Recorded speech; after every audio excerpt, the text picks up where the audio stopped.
உங்கள் ஜாதகப்படி என்ன தொழில் செய்யலாம்? ஜாதக அடிப்படையில் ஒரு மனிதன் இந்த தொழிலுக்கு வியாபாரத்திற்கு தான் பொருத்தமானவர் என்பதை நிர்ணயிப்பது பின்வரும் காரணிகள்தான்.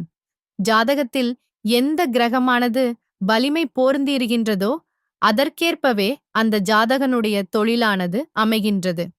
ஒருவனின் உத்தியோகம் சம்பந்தப்பட்ட விஷயங்கள் வலிமையாக அமைய ஜாதகனின் ஜென்ம லக்னம் வலிமை வாய்ந்ததாக அமைய வேண்டும்.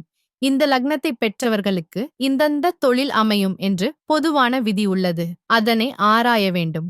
லக்னத்திற்கு 10ஆம் இடம்தான் தொழில் ஸ்தானம் என்று அழைக்கப்படுகின்றது.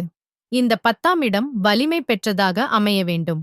எந்த ராசி 10ஆம் இடமாக அமைகின்றதோ அந்த ராசிக்கு இந்தந்த தொழில் அமையும் என்று பொதுவான விதி உள்ளது. அதனை ஆராய வேண்டும். 10ஆம் இடத்தில் இருக்கின்ற கிரகத்தின் வலிமையையும் அதன் காரகங்களையும், முக்கியமாக தொழில் சம்பந்தப்பட்ட காரகங்களை அறிந்து கொள்ள வேண்டும். 10ஆம் இடத்தின் அதிபதி யார், அவர் எங்கு இருக்கின்றார் என்று அறிய வேண்டும்.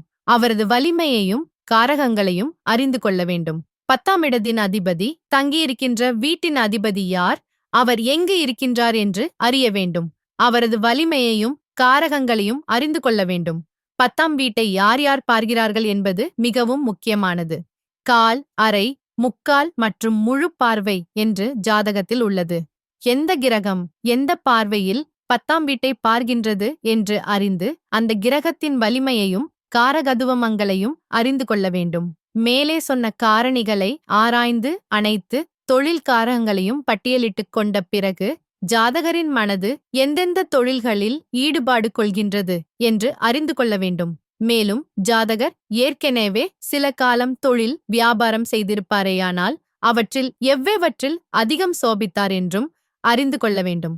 இறுதியாக எந்த கிரகம் அல்லது கிரகங்கள் தொழிலுக்கு உகந்ததாக வலிமை பெற்றிருக்கின்றன என்று உறுதி செய்து அந்த கிரகத்தின் தொழில் காரகங்களை பரிந்துரைக்க வேண்டும்.